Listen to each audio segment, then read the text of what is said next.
বিয়ে বাড়িতে নিমন্ত্রিত হিসেবে আমিও তখন উপস্থিত। আমার দিদির ছোট ননদের মেয়ের বিয়ে।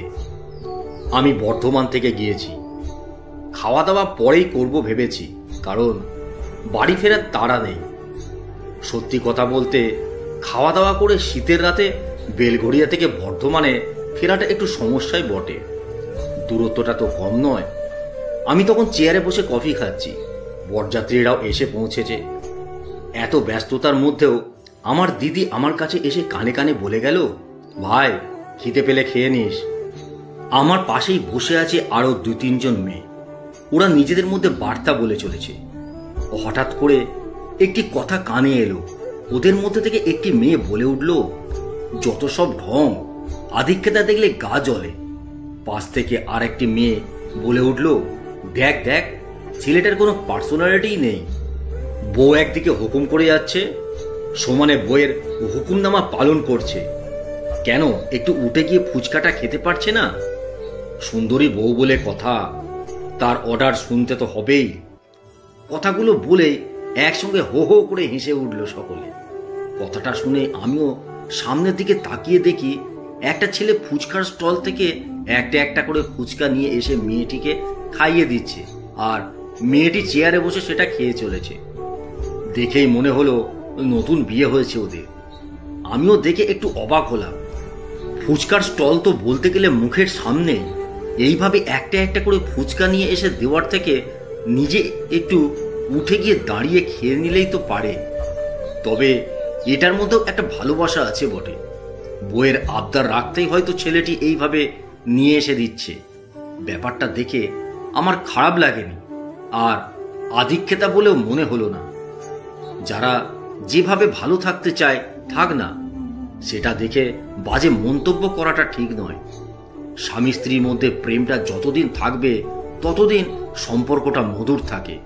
সম্পর্ক একঘেয়ে হওয়ার থেকে এই ছোট ছোট আবদারগুলো পূরণ করলে ভালোবাসা বরং বাড়ে। কিছুক্ষণ পর আমার পাশে বসে থাকা মেয়েগুলো উঠে গেল। আমি একাই বসে আছি। এদিকে আমার দিদি, জামাইবাবু ওরা সব যে যার কাজেই ব্যস্ত। বিয়ে বাড়িতে সেভাবে আমার পরিচিত কেউ নেই। দিদির বাড়ি হলেও কথা ছিল এটা দিদির ননদের বাড়ি। যে ছেলেটি তার ওয়াইফকে ফুচকা নিয়ে এসে খাওয়াচ্ছিল তারাও আমার পরিচিত নয়। ওদের দেখে বরপক্ষের লোক বলেই মনে হলো। এদিকে ওদের ফুচকা খাওয়া শেষ হয়ে গেছে। তখন মিনিট 15 পর দেখি ওই ছেলেটি হন্তদন্ত হয়ে মেয়েটির কাছে এসে বলল, বিদিশা, এই ব্যাচেই তুমি খেয়ে নাও। মাকেও বললাম খেয়ে নিতে। মা বলল, বৌমাকে ডেকে দে তাহলে। বিদিশা জিজ্ঞাসা করলো, তুমি এখন খাবে না? আগে তোমরা খেয়ে নাও, আমি পরের ব্যাচে বসবো। বিয়ে না মিটলে তো যেতেও পারবে না কেউই। বেশ, ঠিক আছে, তাহলে খেয়ে নেই। হাতটা ধরো একটু বলেই মেয়েটি হাতটা বাড়িয়ে দিতেই ছেলেটি বলল, সাবধানে, আমাকে ভালো করে ধরো। তারপর মেয়েটি চেয়ার থেকে উঠে ছেলেটির কাঁধে হাত দিয়ে আস্তে আস্তে এগিয়ে চলল। ছেলেটিও অত্যন্ত যত্ন সহকারে মেয়েটিকে নিয়ে গেল। মেয়েটি হাঁটা চলা স্বাভাবিক বলে মনে হলো না, ভালো রকম অসুবিধা আছে। পায়ের দিকে তাকাতেই দেখলাম মেয়েটির ডান পাটা নকল। অবাক হলাম, বুঝতে পারলাম তখন ছেলেটি কেন ফুচকা নিয়ে এসে খাওয়াচ্ছিল। শারীরিক প্রতিবন্ধী একটা মেয়েকে জীবনসঙ্গী হিসেবে গ্রহণ করাটা অনেক বড় মনের পরিচয়। কথাগুলো আমি তখন ভাবছি। কিছুক্ষণ পর দেখি ছেলেটি ওয়াইফকে পৌঁছে দিয়ে এসে আমার ঠিক পাশে এসেই বসলো। ছেলেটি নিজে থেকে আলাপ জমালো। এদিকে আমিও কথা বলার জন্য আগ্রহী হয়েছিলাম। খানিকটা পরিচয় হয়ে যাওয়াতে জানতে পারলাম ছেলেটির পিস্তুত দাদার বিয়ে।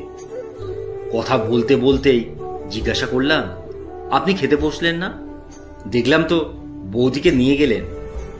ছেলেটি হেসে বলল, আপনি লক্ষ্য করেছেন তাহলে?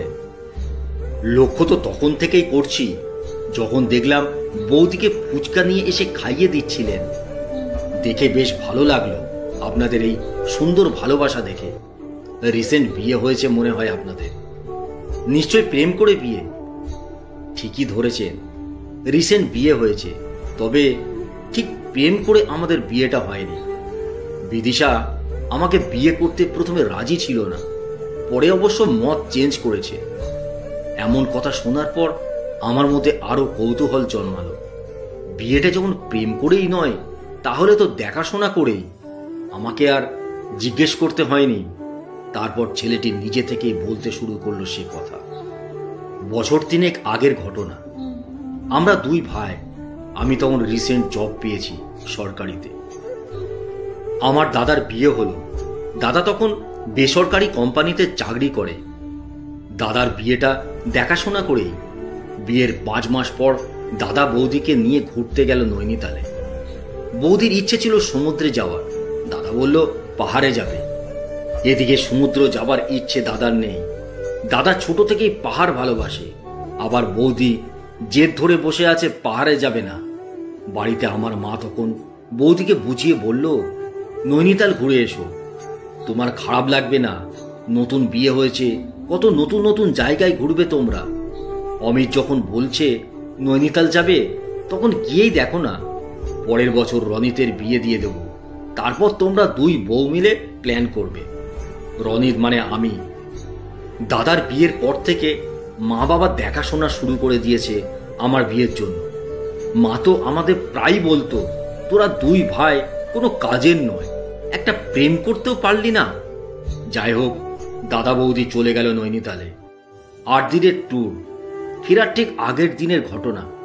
আমি তখন অফিসে। বাবা ফোন করে বলল, তাড়াতাড়ি বাড়ি আয়, বড় বিপদ। ভাবিনি এমন খবর শুনব। নৈনিতাল থেকে ফেরার পথে ভয়াবহ দুর্ঘটনা ঘটে। প্রচণ্ড কুয়াশা ছিল তখন। গাড়ি পাহাড় থেকে খাদে পড়ে যায়। বৌদি প্রাণে বাঁচলেও দাদা বাঁচতে পারেনি। বৌদি গুরুতর আহত অবস্থায় 3 মাস হসপিটালে ভর্তি ছিল। তারপর আমরা বাড়ি নিয়ে আসি। আর আজ যাকে আমার ওয়াইফ হিসেবে দেখলেন, বিদিশা আসলে আমার বৌদি। আমরা কখনো ভাবিনি এমন ভয়াবহ পরিণতি হবে। দাদার চলে যাওয়াটা অনেক বড় ধাক্কা আমাদের কাছে, বিশেষ করে বৌদির কাছে। সুস্থ সুন্দর একটা জীবন থেকে একটা মেয়ের জীবনে এমন পরিণতি সত্যি কষ্টদায়ক। ভয়াবহ দুর্ঘটনায় বৌদির ডান পাটা হাঁটু থেকে বাদ দিতে হয়। সেই সঙ্গে ডাক্তার জানিয়ে দেয় বৌদি কখনো মা হতেও পারবে না, কারণ জরায়ুতে গুরুতর আঘাত। বৌদিকে যখন হসপিটাল থেকে বাড়ি আনা হয়, বৌদি তখন স্বাভাবিক জীবনযাপন থেকে অনেক দূরে। শারীরিক ও মানসিকভাবে বৌদি সম্পূর্ণ বিপর্যস্ত। এই সময় একটা মেয়ের পাশে থাকা যে কতটা জরুরি ছিল, সেটা বৌদিকে না দেখলে বিশ্বাস করা যাবে না। বৌদিকে সুস্থ জীবনে ফেরাতেই হবে। এই জেদ নিয়ে চলতে শুরু করলাম আমার মা, বাবা আর আমি। 1.5 বছর পর বৌদি যখন অনেকটাই স্বাভাবিক হলো, বৌদির বাবা মা বৌদিকে নিজেদের কাছে নিয়ে যেতে চেয়েছিল। বৌদি নিজে থেকে যায়নি।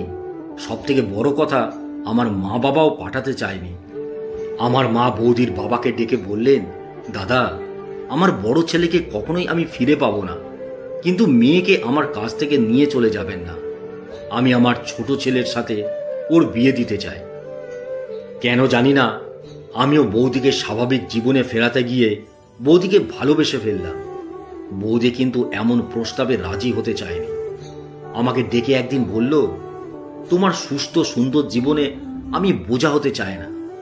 শারীরিক প্রতিবন্ধী একটা মেয়ের থেকে পাওয়ার কিছু নেই।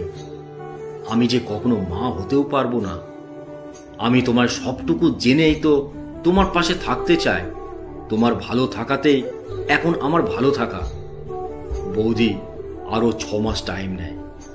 অবশেষে আমাদের 2 বাড়ির সম্মিলিত সিদ্ধান্তে 1 বছর আগে আমাদের বিয়ে হয়। বিদিশা স্বাভাবিক জীবনে আবার ফিরতে পেরেছে, এর থেকে বড় কথা আর কি বা হতে পারে। বিদিশা এখন তাই মাকে বলে, তোমাদের মতন মা বাবা যেন প্রত্যেক মেয়ে পায়। এত কিছুর পরেও জীবনে যে নতুন করে বাঁচা যায়, তোমরা সাথে না থাকলে আমি হয়তো বাঁচতেই পারতাম না। তবে বিদিশা সত্যি খুব ভালো মনের মেয়ে। আমি ওকে খুব ভালোবাসি। জীবনে চলার জন্য একটা পা না থাকাটা বড় কোনো ব্যাপার নয়, দরকার একটা সাথী। বিদিশাকে নিয়ে চলতে আমার অসুবিধা হয় না। এখন এমন হয়েছে, বিদিশার সাথে না থাকলেই আমি চলতে পারি না। ও যে আমার জীবন সাথী।